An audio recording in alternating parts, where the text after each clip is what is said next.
2026ஆம் ஆண்டு தமிழ்நாடு சட்டப்பேரவை தேர்தலில் முன்னெப்போதும் இல்லாத வகையில் 85.15% வாக்குகள் பதிவாகியிருப்பதாக தேர்தல் ஆணையம் தெரிவித்துள்ளது. இதற்கு முன்பாக 2011ஆம் ஆண்டின் சட்டப்பேரவை தேர்தலின் போது அதிகபட்சமாக 78.1% வாக்குகள் பதிவாகியிருந்தன.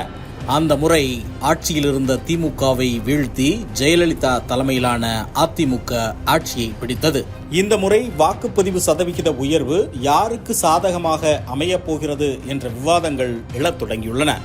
இந்நிலையில் இதுகுறித்து தமிழக வெற்றிக் கழகத்தின் தேசிய செய்தி தொடர்பாளர் ஃபெலிக்ஸ் ஜெரால்டிடம் பேசினோம். சார் வணக்கம். நேற்று தமிழக சட்டப்பேரவை தேர்தல் வாக்குப்பதிவு நடந்திருக்கு. இதுவரை வரலாற்றுல இல்லாத அளவுக்கு வாக்குப்பதிவோட அந்த சதவிகித உயர்வு அப்படின்றத நேத்து வந்த அந்த போலிங் இது தெரிவிச்சிருக்கு நமக்கு. தாவேகாவுக்கு இது எந்த வகையில சாதகமா நீங்க கருதுறீங்க? இது தமிழ்நாடு மொத்தமா ஒரு மாற்றத்தை நோக்கி மாற்றம் வேணும் அப்படின்னு சொல்லிட்டு இது ஒட்டுமொத்த தமிழகங்களும் முடிவு பண்ணிட்டாங்க அப்படின்றதுதான் நான் பார்க்கிறேன். அதிலும் குறிப்பாக இந்த 18 வயசுல இருந்து 29 வயசு வரையும் உள்ள இளைஞர்கள், அவங்களுடைய வாக்கு தான் ரொம்ப முக்கியமானதா இருந்தது. அவங்களுடைய வாக்குகள் மட்டுமே கிட்டத்தட்ட 21% இருக்குது.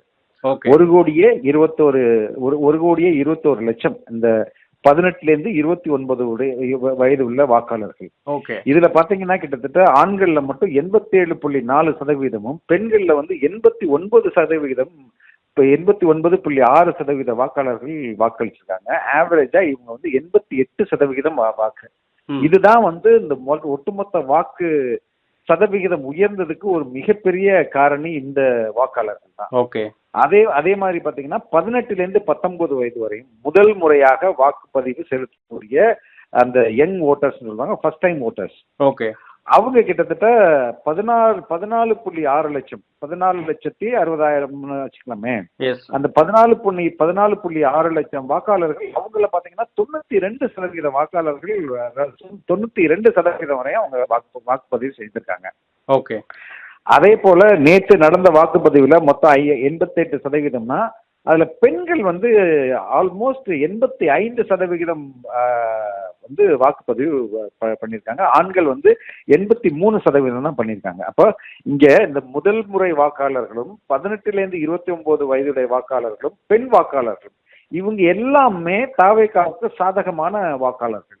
ஆண் வாக்காளர்கள் நிறைய பேர் இருக்கிறாங்க. இருந்தாலும் நம்ம இந்த 3 செக்டாரை வச்சுமே, இந்த ஃபர்ஸ்ட் டைமர்ஸ், அதுக்கப்புறம் இந்த 1,21,00,000 18 முதல் 29 வயதுடைய வாக்காளர்கள், அதே மாதிரி பெண் வாக்காளர்கள், இவங்க இது எல்லாமே தாவேகாவுக்கு சாதகமாக உள்ள வாக்காளர்கள். இவங்களுடைய வாக்கு ரொம்ப முக்கியமானதா நான் கருதுறேன். இதுதான் இந்த ஒட்டுமொத்த இந்த வாக்கு சதவீதம் அதிகமானதுக்கும் ஒரு முக்கியமான காரணமா நான் பாக்குறேன். இது எல்லாமே தாவேகாவுடைய வாக்குகளா நான் பாக்குறேன். அதனால இந்த ஒட்டுமொத்த தேர்தலுமே மாற்றத்திற்கான தேர்தல். தமிழ்நாட்டுல ஒரு ஆட்சி மாற்றம் வேண்டும் அப்படின்னு சொல்லி வாக்களித்திருக்காங்க அப்படின்றதுதான் என்னுடைய கருத்து. அதனால இந்த மொத்த ஹை டர்ன் அவுட்டுக்கு காரணம் தாவேகா தான் அப்படின்றதையும் நான் கருதுறேன். ஷேக், வாக்குப்பதிவு சதவிகித உயர்வு நீங்க சொல்ற இந்த கால்குலேஷன் படி தாவேகாவுக்கு அதனுடைய வாக்கு சதவிகிதத்தை ஃபர்ஸ்ட் எலெக்ஷன் இது அதை அதிகப்படுத்தும் அப்படின்னு நினைக்கிறீங்களா? இல்ல பெரும்பான்மை இடங்கள் அந்த மேஜிக் நம்பரை இந்த ஃபர்ஸ்ட் டைம் கண்டெஸ்ட் பண்ற டிவிக்கு அதை எட்டிரும்னு நீங்க நம்புறீங்களா? ஆமா, அந்த மேஜிக் நம்பரை கொண்டு வரதுக்கு தான் இவ்வளவு பேரும் முயற்சி பண்ணிட்டு இருக்காங்க. ஒட்டுமொத்த தமிழகமே முயற்சி பண்ணிருக்கு. அதுக்கு நம்ம ஒரு சில எடுத்துக்காட்டு பார்ப்போமே. இப்போ வழக்கமா நீங்க 55ல இருந்து 65% சென்னை போன்ற நகரங்கள்ல நடக்கும். சென்னை, மதுரை, கோயம்புத்தூர் மாதிரி சிட்டிஸ்ல ரொம்ப கம்மியா தான் வாக்குகள் அதாவது பதிவாகும் ட்ரெடிஷனலாவே. ஆனா இந்த முறை சென்னையில மட்டுமே 89% வாக்குகள் பதிவாயிருக்குது. அதே மாதிரி கோயம்புத்தூர்ல 84% பதிவாயிருக்குது. இதெல்லாம் எதை காட்டுது அப்படின்னா, ஒரு அதிக அளவில் தாவேகா பெரும்பான்மை இடங்களில் வெற்றி பெற்று ஆட்சி அமைக்கிறதுக்கான ஒரு இண்டிகேட்டிங் ஃபேக்டரா தான் நான் பார்க்கிறேன். இன்னைக்கு தாவேகா தலைவர் விஜய் ஒரு ஓட்டர்ஸ்க்குலாம் தேங்க் பண்ணி, ஓட்டர்ஸ்க்கும் கேடர்ஸ்க்கும் தேங்க் பண்ணி ஒரு ஸ்டேட்மெண்ட் கொடுத்துருக்காரு. ஆமா அதுல ஆமா. அரசியல் என்பது ஏதோ அசகாய சூரர்களுக்கானது மட்டுமே, அதீத ம். அனுபவசாலிகளுக்கு மட்டுமே அப்படின்றத அந்த கால்குலேஷன்லாம் வந்து இன்னைக்கு வந்து அதை உடைத்து நொறுக்கி இருக்காங்க. வெகுஜன ம். மக்களால அந்த மாதிரியான கால்குலேஷன்லாம் உடைத்து நொறுக்கப்பட்டிருக்கு அப்படின்னு ம். சொன்னாங்க. இது இப்ப கேடரஸை உற்சாகப்படுத்துறதுக்கு அப்படின்னு நம்ம எடுத்துக்கலாமா, இல்ல வந்து அதீத நம்பிக்கையா எடுத்து? இல்ல இதுதானே உண்மை. உலகமெங்கு நீங்க பாத்தீங்கன்னா ஓகே. ரொம்ப சாதாரண எளிய பின்புலத்திலிருந்து வர்ற எளிய மக்கள் தான் மிகப்பெரிய வரலாற்றுல ஆட்சி மாற்றங்களையும் அதிகார மாற்றத்திற்கும் அடிப்படையா இருக்காங்க. அது ம். பிரெஞ்சு ரெவல்யூஷனா இருந்தாலும் சரி, ரஷ்ய ரெவல்யூஷனா இருந்தாலும் சரி, நமது இந்தியாவில் நடந்த நம்ம மெரினாவில் நடந்த ஜல்லிக்கட்டு போராட்டமா இருந்தாலும் சரி, விவசாயிகள் போராட்டமா இருந்தாலும் சரி, இது எல்லாமே எளிய மக்கள், நடுத்தர அது வந்து அதற்கு கீழ் உள்ள மக்களுடைய போராட்டம் தான். ம். அப்ப இன்னைக்கு வந்து அரசியல் என்பது 50 வருஷம் அனுபவம் இருந்திருக்கணும், 75 வருஷம் அனுபவம் இருந்திருக்கணும், அரசியல் ஞானம் இருந்திருக்கணும், அரசியல் புரிதல் இருந்திருக்கணும், இப்படி எல்லாம் அரசியல் மயப்படுத்திருக்கணும், இப்படி எல்லாம் வந்து ஒரு சப்பக்கட்டு கட்டினாங்களே, அதெல்லாம் வேணாண்டா. மக்கள் நினைச்சிட்டாங்கன்னா, அது எந்த பின்புலத்துல இருந்து வந்த சாதாரண மக்கள் நினைச்சிட்டாங்கன்னா, இப்ப நான் சொல்றேன், இந்த பெரும்பாலான இந்த 18 வயதுல இருந்து 29 வயதும் 18 வயதுல இருந்து 19 வயது உள்ளவர்களும் பெண்களும் இவங்கெல்லாம் இதுக்கு முன்பு இந்த அளவுக்கு அரசியல்ல ஈடுபாடு காட்டாத ஒரு கூட்டம். அவர்கள் வந்து இன்னைக்கு வந்து அரசியல்ல ஈடுபாடு காட்டினதன் மூலமா தான் இந்த பெரிய சேஞ்ச் நடக்குது. இந்த சேஞ்ச் தான் அவர் வந்து தலைவர் சொல்றாரு, மக்கள் தான் இங்க முக்கியம். மக்கள் எந்த பின்புலத்தில் இருந்தாலும் பரவாயில்ல, அவர்கள் நினைத்து விட்டால் அசகாய சூரன்லாம் வந்து இங்க தேவை கிடையாது. ஒரு பெரிய வந்து என்ன சொல்றது, இத்தனை ஆண்டுகள் ஆட்சி அதிகாரத்தில் இருந்து அரசியலில் ஊறி பழந்தின்னு குட்டம் போட்டவங்களா தான் வெற்றி பெற முடியும்ன்றதெல்லாம் கிடையாது அப்படின்றத இந்த தேர்தல் ப்ரூவ் பண்ணிருக்குன்னா ரொம்ப பிராக்டிக்கலா சொல்லியிருக்கிறதா நான் பாக்குறேன். இந்த வாக்குப்பதிவு சதவிகித உயர்வு எப்பெல்லாம் அது வந்து ரொம்ப அதிகமா இருக்குதோ அது வந்து ஆளும் கட்சிக்கு பாதகமா போய் முடியுது அப்படின்னு ஒரு பொதுவான ஒரு புரிதல் இருக்கு. இது வந்து இந்த முறை திமுக தரப்புல என்ன சொல்றாங்கன்னா, இதுக்கு முன்னாடி ஸ்பெஷல் இன்டென்சிவ் ரிவிஷன் வந்து நடந்திருக்கு. அதுக்கு அடுத்து நடக்கக்கூடிய தேர்தல் இந்த நம்பர்ஸ் வந்து வழக்கமான வாக்குப்பதிவு சதவிகிதம் தானே ஒழிய இது பெருசா எந்த டிஃபரன்ஸும் இல்ல. இதனால திமுகவுக்கு எந்த பாதிப்பும் எங்களுக்கு இருக்காது அப்படிங்கறத நாங்க நம்புறோம் அப்படின்னு திமுக தரப்புல சொல்றாங்க. அது ஏற்றுக்கொள்ளக்கூடியது தானே? இல்ல, முற்றிலுமா ஏற்றுக்கொள்ள முடியாதுங்க. ஏன்னா நீங்க வந்துட்டு ஒரு என்ன சொல்றது, ஒரு 74,37,000 வாக்குகளை வந்து டெலிட் பண்ணிருக்காங்க. ஓகே. அதுக்கு ஈக்குவலா வந்து 27,83,000 வாக்குகள் புதிய வாக்குகள் வந்திருக்கு. 18ல இருந்து 19 வயது உள்ள வாக்குகள். ஆமா. அப்ப மிச்சம் அதாவது எஞ்சிய இதெல்லாம் கழிச்சு பாத்தீங்கன்னா ஒரு 46 லட்சம் வாக்குகள் தான். இந்த 46 லட்சம் வாக்குகள்னால வந்து உயர்ந்துருச்சுன்னு சொல்ல முடியாது. ஏற்கனவே நான் தொடக்கத்துல ரொம்ப தெளிவா சொன்னேன், இந்த 18ல இருந்து 29 வயது உள்ள வாக்காளர்கள் இருக்காங்க இல்லையா, அவங்க வந்து கிட்டத்தட்ட 88% போயிருக்கிறாங்க. 89% பெண்கள் மட்டுமே போய் வாக்களிச்சிருக்காங்க. அதே போல 18ல இருந்து 29 வயது உள்ளவர்கள் 88.5% வந்து அந்த ஆண்கள் அதுல வாக்களிச்சிருக்காங்க. அதே மாதிரி 99% வந்து 92% வந்து முதல் முறையில உள்ள வாக்காளர்கள், ஃபர்ஸ்ட் டைம் ஓட்டர்ஸ் வாக்களிச்சிருக்காங்க. இவங்களெல்லாம் வந்து யார் உந்துனது? எஸ்ஆர்ன்றது ஒரு ஃபில்டரிங் மெக்கானிசம் தான். ஆமா. அந்த ஃபில்டரிங் மெக்கானிசம் நீங்க போய் ஓட்டு போடுங்கலாம் சொல்லாது. ஆமா, சரிங்களா? இது அதிக அளவுல ஓட்டு போட சொன்னது வந்து தாவேகா தலைவர் விஜய். அதை அவர்கள் வாக்காளர்கள் கேட்டு அதை அப்படியே நடைமுறைப்படுத்திருக்காங்க. அதனால இது வந்து எஸ்ஐஆர் இதுல கொண்டு காரணம் காட்டுவது என்பது வேற வழி இல்லாம ஏதாவது ஒரு சாக்க சொல்லணும்ல.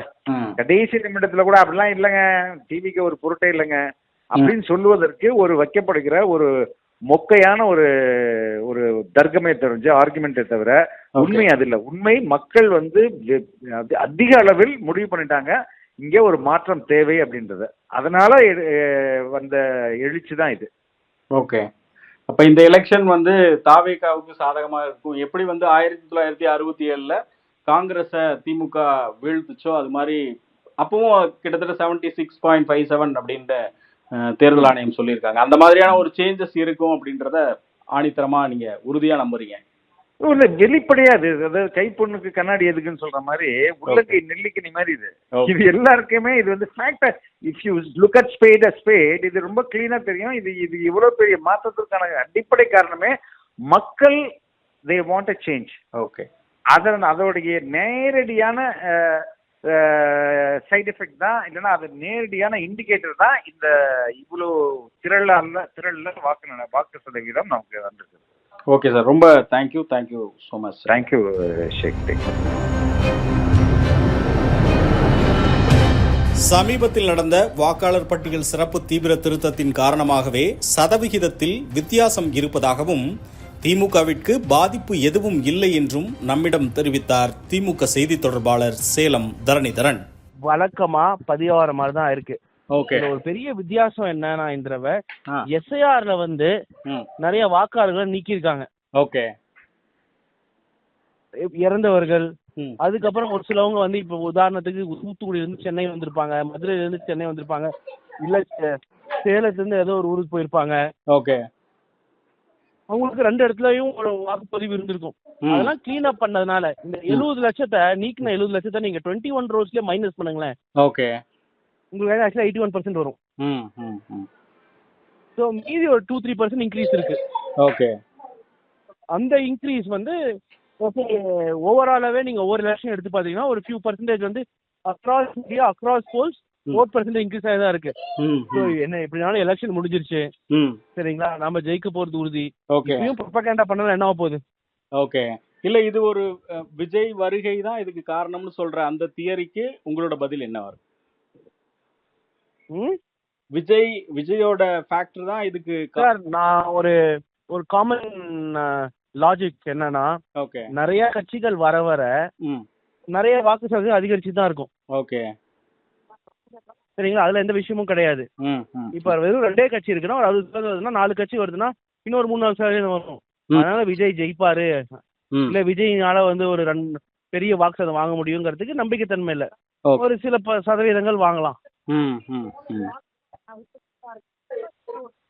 இன்னொன்னு வந்து இந்தியாவை பொறுத்த வரைக்கும் வாக்கு சதவீதம் அதிகமா போல் ஆயிருக்கு அப்படின்னாவே அது ஆளும் கட்சிக்கு பாதகமா இருக்கும்னு சொல்றாங்க.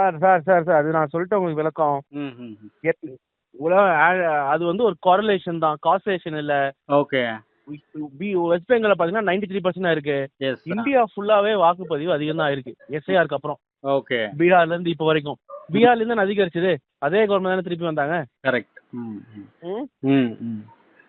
திமுகவை பொறுத்த வரைக்கும் இந்த வாக்குப்பதிவு சதவிகிதம் உயர்வுக்கு அதான் சொல்றேன், போன தேர்தலே நீங்க 70 lakhs மைனஸ் பண்ணீங்கன்னா 82% 83% தான் வருது.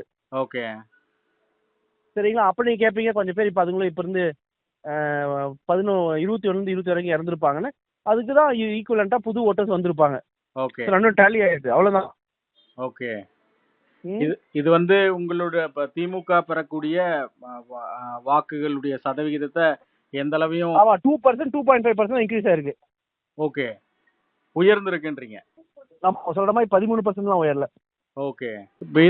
இது வந்து யங்ஸ்டர்ஸ் வந்து புதுசா ஓட் பண்றனால வந்து இந்த உயர்வு அப்படின்னு சொல்றாங்க. அது அக்செப்டபிள் தானே? நிறைய பூத்ல வந்து நம்ம பார்க்க முடிஞ்சது, நிறைய யங்ஸ்டர்ஸ் வந்து வாலண்டியரா வந்து ஓட் பண்றதுக்கு ஆர்வமா இருந்தாங்க. குறிப்பா ட்ரெஸ் கோட்லாம் வச்சிருந்தாங்க. இந்த பக்கம் வந்து இது தாடி ட்ரெஸ் கோட் போடுறோம், எல்லாரும் அதே ட்ரெஸ் கோட் தான். ஓகே. அதை வச்சு நம்மளால எதுவும் சொல்ல முடியாது. ஆனா விஷயம் ஒண்ணு சிம்பிள். ஓகே. பெரிய சிக்னிபிகன்ட் இன்க்ரீஸ் இல்ல.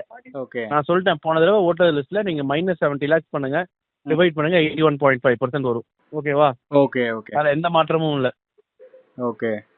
இதனால திமுகவுக்கு எந்த பாதிப்பும் இல்ல. ரைட். Okay sir, thank you.